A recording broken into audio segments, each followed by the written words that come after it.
staff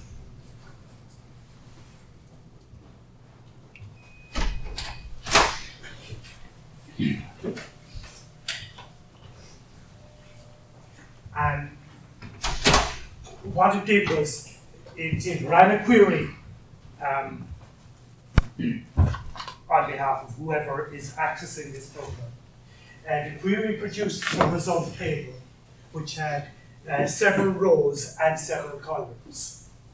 And we then ran a loop which looped through the result table. So we had a result table which had L name, F name,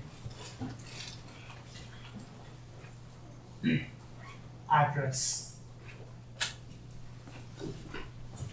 and several other columns. I think there were 8 or 9 total. And then it brought to the rows as well. So you had beach, and whatever her address was, and all the other fields. You had brand Susan,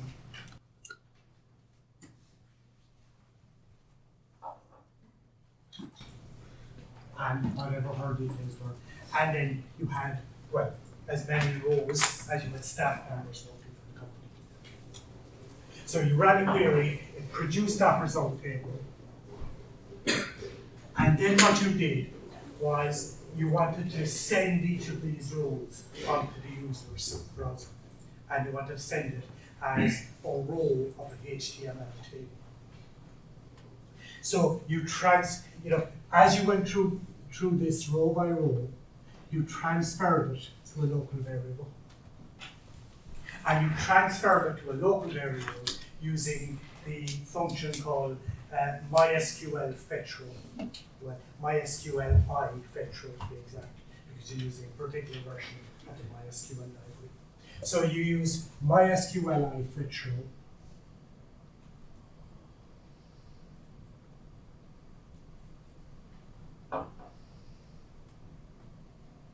as your function call to transfer data from the result table on the database to a local variable on your PHP server. And we transferred it into $row variable.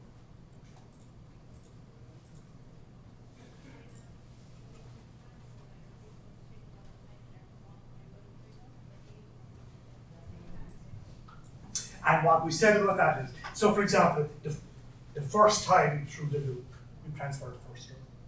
Next time, the second row. Next time, the third row. Until eventually, there are no more rows left. And you know there are no more rows left when that function call returns a value of false. So you keep going until you can't fetch anymore.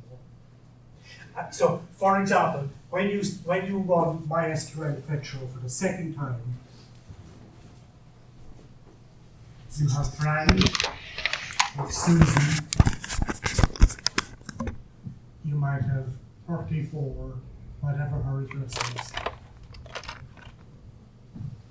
And what we said is that the way PHP handles this is that in the local variable, it separates the fields with what's called a field delimiter character.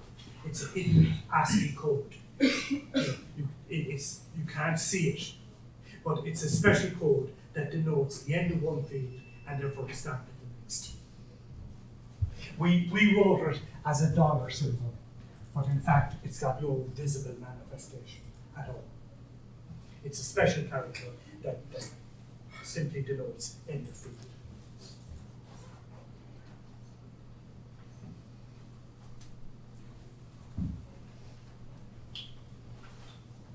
And then we said that your program can refer to each individual component of $row. So this is $row subscript 0. This is $row subscript 1. This is subscript 2, and so on. So I could speak about $row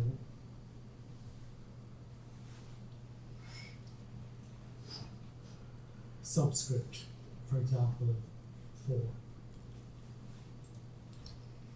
and it's actually the 5th column of the result table because it starts at 0. I could speak about $row subscript 2, which is the person's first name. Because that, sorry, $row subscript 1 would be the person's first name. Because it's the second column. So we had a loop that brought us through each row of the result table, a while loop we used. And then we used a for loop to run through each row and pick out each individual column and send it to the user's browser as a table data element. So we had a loop within a loop, one to visit each row of the table, and the other to visit each column of that row. So that was the principle, and the reason I'm doing this is I want to show you a slight variation on this today. Now, if I show this program in action to somebody working for the DreamWorks agency, let's say somebody in the human resources division of DreamWorks, let's say it looks terrible, and it wouldn't just be talking about the background color. It does look terrible. You found this? I found it. How? The group chat's going on, so. Oh, I see. Yeah, share it. It's distributed live. I told you not to do that. Something. Okay. Can be rude. No, it's okay. It's okay. So, I show this to the client for whom I'm developing the code, and they say it looks primitive. This idea of producing the output as a table on screen looks ridiculous. And it would certainly look ridiculous if the screen wasn't wide enough, because then it would start feeding around and it would look really terrible. So they might say, can you make it any better? Can you give me a better experience? And I'd say, sure.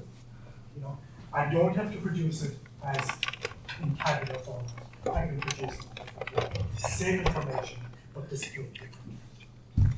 And I might say, what do you think of this? I'll do a second version of it. And if I printed them, so that there's a detail for the first employee written in a kind of a linear fashion. Then there's a space. Then the details of the second employee and a space. And then you can scroll down and look.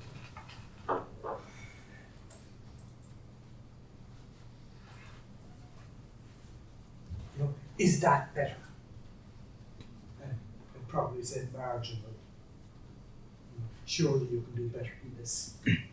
But my point is, I want to look at how that kind of program operates. Now, the first thing we say about that program is what it presents to the user is no different to the first one. What is different is the way it presents it. So it's not going to use a HTML table. It's going to present it in kind of a linear fashion. So that's the main difference. It's, the program runs the same query, it generates the same result table, it processes the result table row by row, but when it gets a row, it deals with it differently.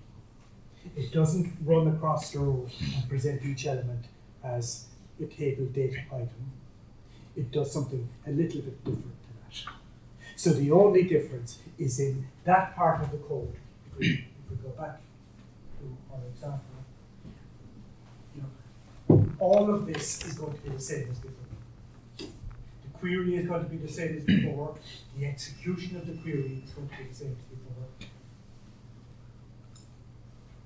before. This is what changes. I'm going to remove that code and I'm going to replace it with something different to produce a different kind of output. Now, so that's the primary difference. I'm simply going to replace that segment of the code that generated output to the user screen. Now, I'm going to do one other thing that's slightly different.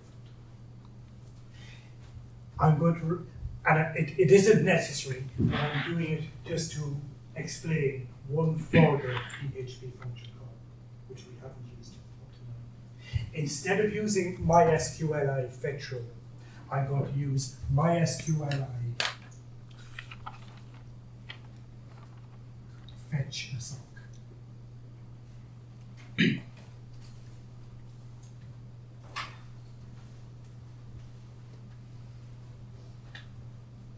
It's another way of transferring data from the result table of a database into a local variable.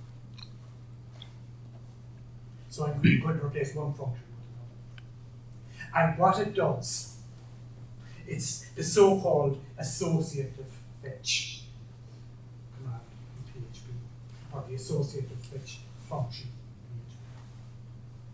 in PHP. It still transfers the data one row at a time. In that sense, it does exactly the same thing. It transfers data from the result table of the query into a local variable. But it doesn't index the components numerically. This indexed them numerically. First one was 0, next one was 1, next one was 2, next one was 3, and so on. It indexes them by name. So this one will be LD. It takes the name of the column in the result table, and it uses that name to identify the component in the local variable. This one here, this value will be F name. This value here will be indexed by address. And so on. So it names the components of the local variable rather than numbers. So if I want to, a while ago I used $row subscript 1 to refer to that component there. The second from the left component. Now I'm going to use $row subscript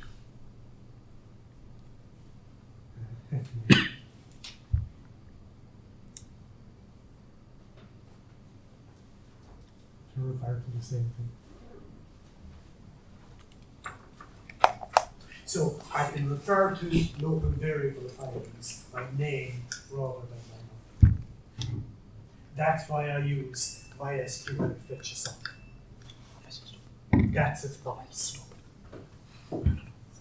Now, in one sense, that's very nice, because I can refer to things by their obvious names. So I can refer to $row last L name, $row F name, $row subscript address. I can refer to everything by its actual name rather than its the random position that it might occupy within the local variable.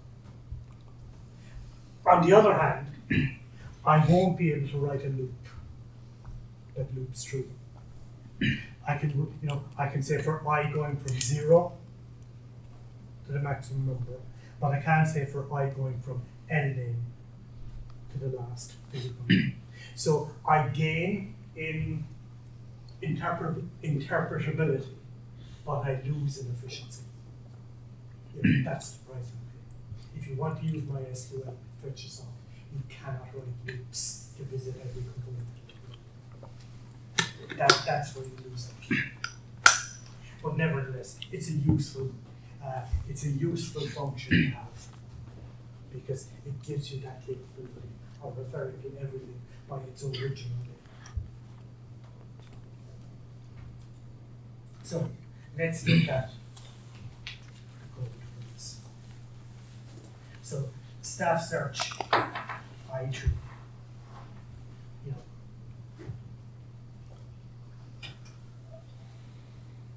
We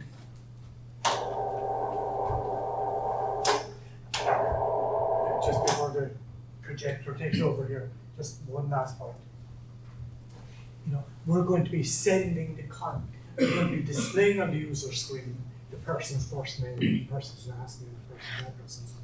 So we're going to be using a print, either a print statement or a printf statement. Printf is a safer statement to use because it allows you to print standard strings of users. Yeah. Is it possible to fetch the column names into a local array? PHP. Well, you see, PHP, in a sense, it doesn't have any kind of data structure, like an array data structure. It doesn't have. But every local variable is by definition a string variable, where it's a string of components. So in effect, it is an array. The only difference is whether you reference the array by numerical position or by the name of the component. And that depends on which of these two functions you use. So in effect, you do have an array. It's an array of components which are separated and determined with your parameters.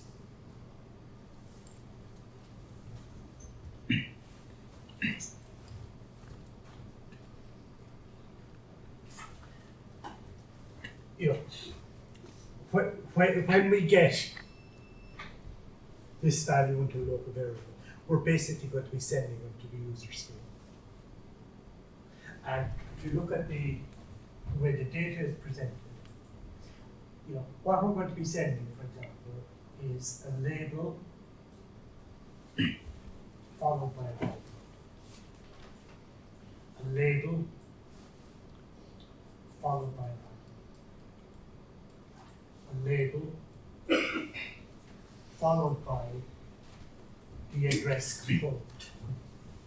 So what we're going to have is a print statement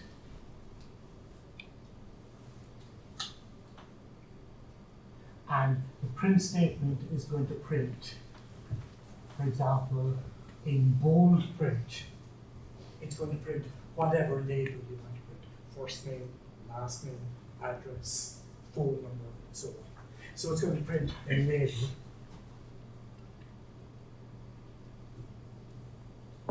followed by a colon, followed by a space, and then /d.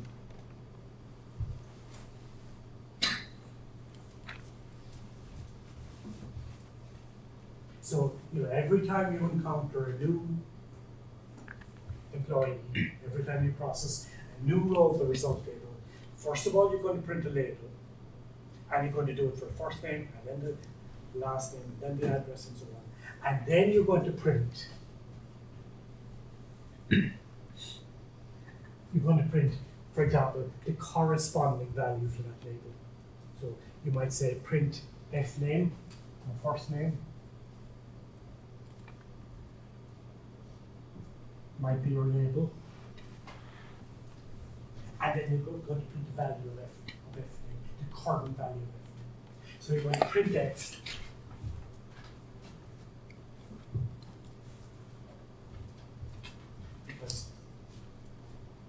And what you could have said was printf $row subscript call name.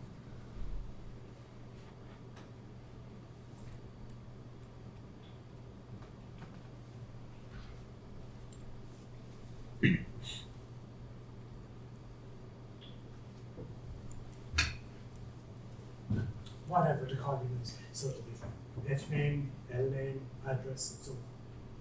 Now, again, and it's probably completely unnecessary, but in this version of the program, we're going to ensure that the value you're printing doesn't have HTML tags in it, because if it did have HTML tags, it could screw up the output.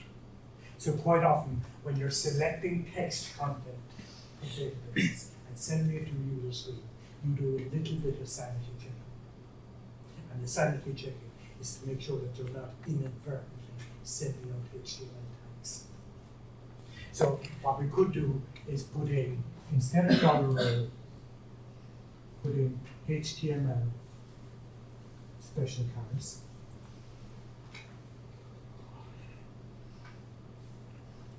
And then apply that to $row.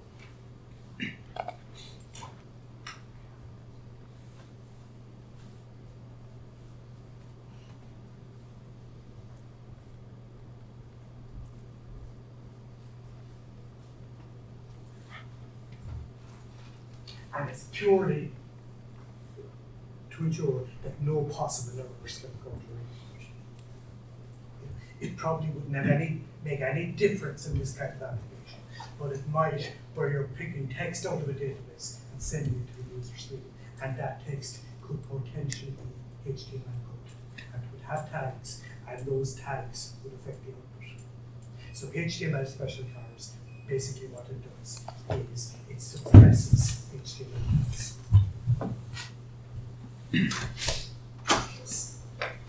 I have a doubt. So whatever number of columns present in this column variable, we need to fetch in the same way, right? So whatever number of columns present there, we need to fetch one by one, right? So how about if we get select star? Well, first of all, in the particular example we have, we didn't include the staff number here in the result. So it was our choice that we didn't present everything in the staff number, just some of the values. And in general, that was true. The other thing about select star is it always returns, it produces a result table which is in exactly the same order from left to right as the original table. And maybe you don't want that. The original table had F name before L name. But what we wanted to do was produce a result table with L name first and then sort it on L name as well. So that it came out in telephone book order. Suppose if we have 100 columns, so we need to mention those 100 columns from the in display, right? Yeah. Well, it's very unlikely you're ever going to have 100 columns. That's maybe an exaggeration, but I do take your point. There's nothing wrong with using select star. It just might not suit every program you want to write. You may not want all the columns, or you may not want the columns in the same order that the word would take. And if we want to just select the number of rows, let's say select count star, if we give, right? So how will this, then association won't work, right? Because we won't be having a column name per table. Well,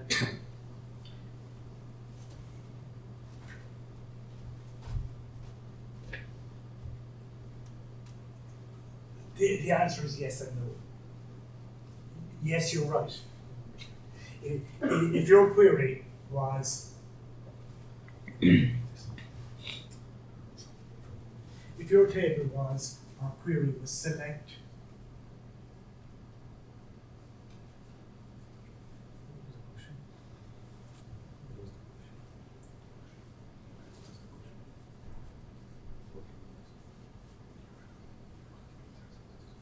which was the very first example. What you're saying is you couldn't use MySQL fetch a sock because the column doesn't have a name, and that is true. But what you could do is you could say as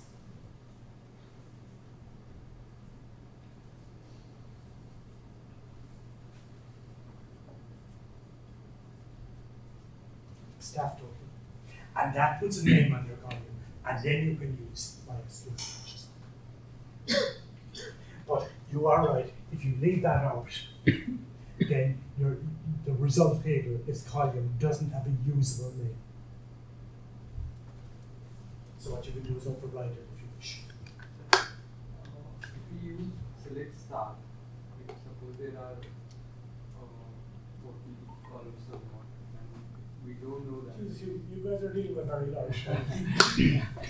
Yeah. Does this affect efficiency of program by actually, if we don't need all the columns, we still need Not particularly. In fact, it might actually run faster because it takes time to filter out columns that you don't want. Now, it wouldn't make a huge difference in terms of speed, but it does slow it down when you extract individual columns rather than. Yeah. What's MySQL fetch a sock MySQL, the one we used yesterday was MySQL fetch row. And we said that what it does is it transfers the next row of the result table into a local variable, and it indexes it numerically. So 0, 1, 2, and so on. MySQL fetch a sock also transfers the data, but it indexes it it indexes it mnemonically according to the name of the column from whence the data came.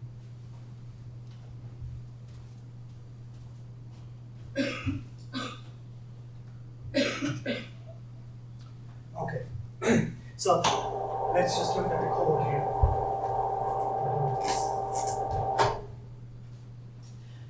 Yeah.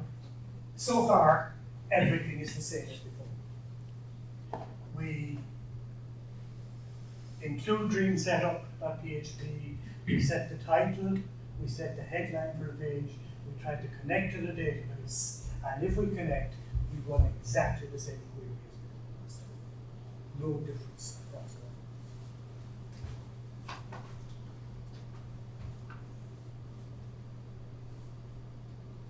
We then try to execute the query, and if it works, it produces the result table we've seen already. So now what we're going to do is process through that result table. So again, we use a while loop, just like we did yesterday.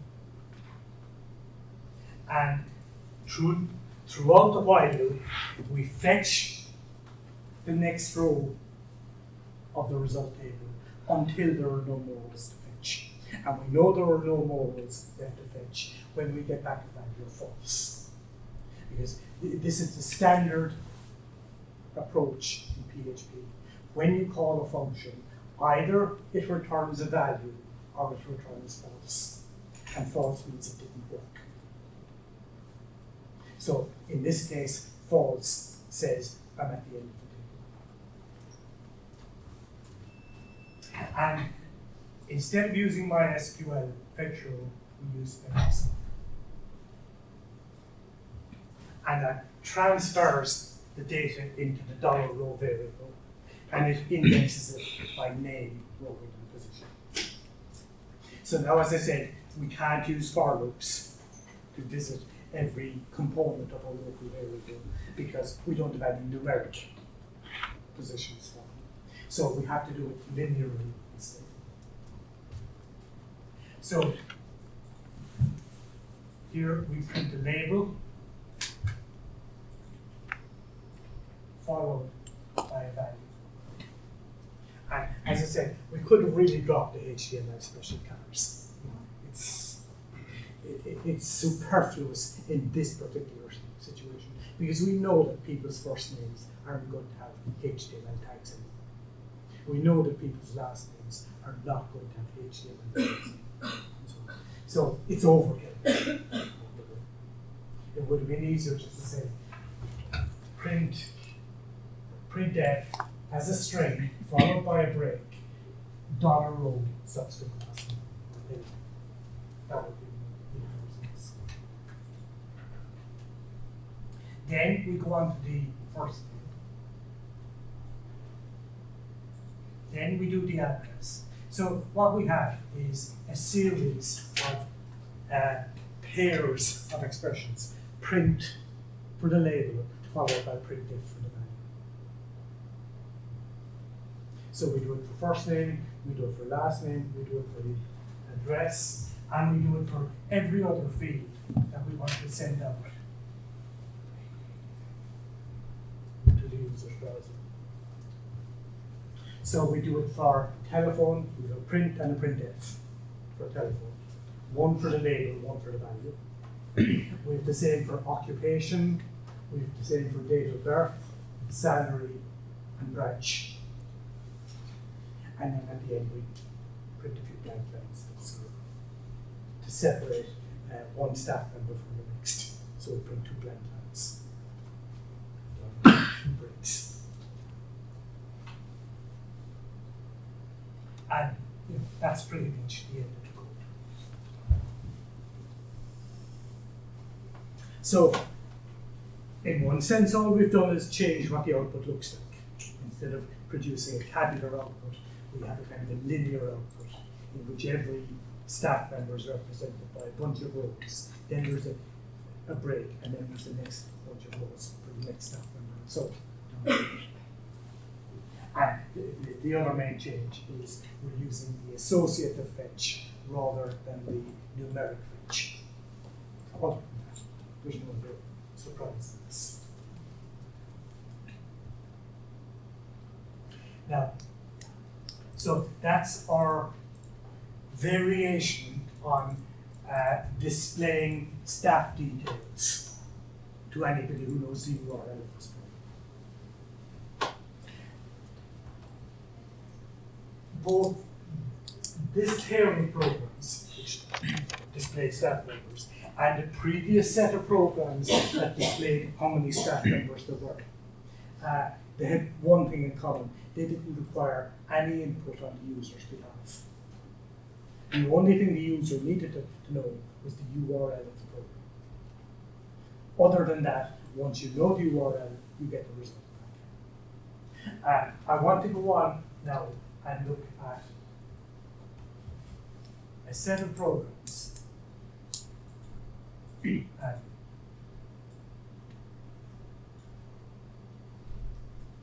Here's the first of them.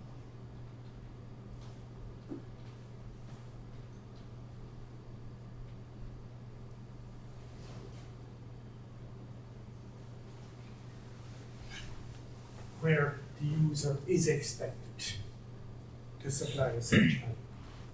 So not only is the user running a program, but it's an interactive program. And for example, in this one, a person can look up the staff members working at a particular branch. So they could enter B3. Because they might, this might be somebody working in the human resources office, and they're trying to find out, give me a description of everybody working for B3. So they enter B3 as their search value. So it's an example of a data-driven search. It's not just a blind retrieval from the database. The query is parameterized by what the user enters. So the query is going to be something of the form: select L name, F name, address, and so on from staff where B number equals whatever the user enters. So if it's B3, that's what you're searching for. If it's B2, that's what you're searching for, and so on. And then somebody clicks on the button or presses the button, and they get the result back. Now, one thing you know from the output is it looks exactly like the last example. We're just going to reuse the code. It was such a thing of beauty that I'm going to reuse it.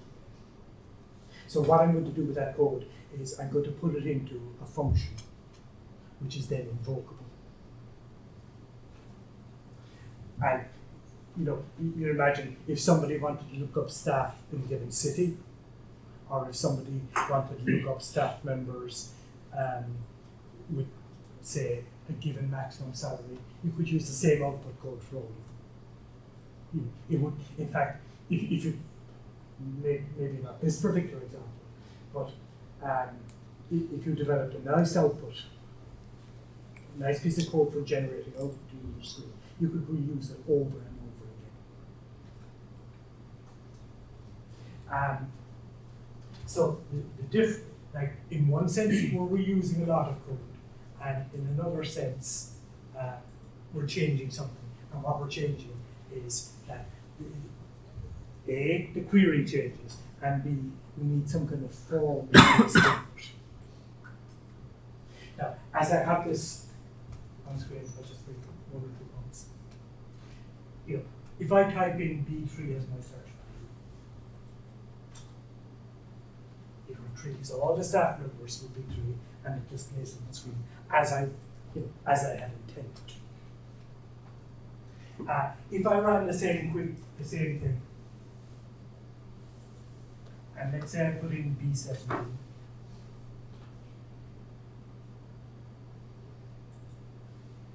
I get nothing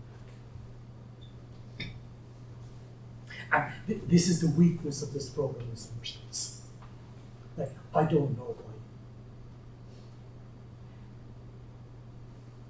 Maybe, I might have meant to type in B7 and I put it in 1 by accident.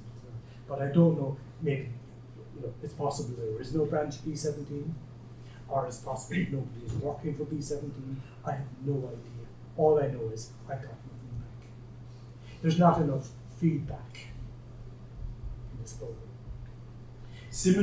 As it turns out, there isn't any B17. But if I had typed in B2,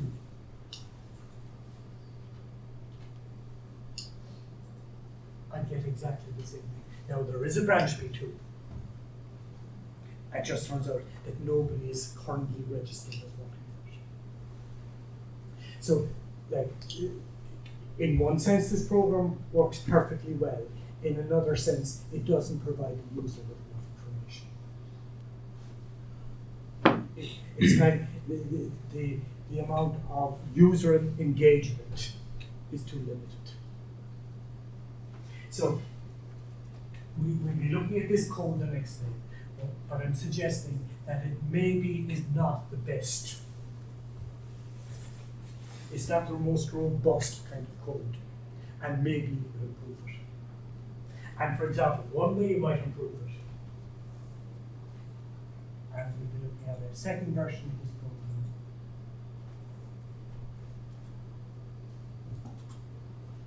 program, is instead of having a blank field where somebody can type anything into, maybe you could restrict what choices they can make to the legal set of choices, to the valid set of choices. So what you can do is have a drop-down list. And a drop-down list, you have to select one out of a number of valid choices.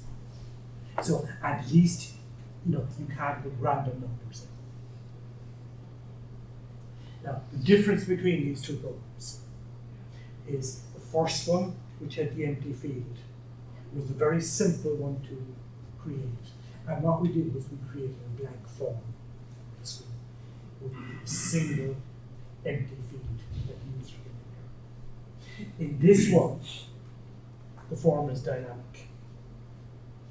It's dynamic in the sense that every time you run this program, it first of all looks up all the valid branch numbers. How? In a select statement. Select B number from branch. And then it displays it in a drop-down list. So you could run it tomorrow and you get a different drop-down list. Maybe one of the branches is closed down.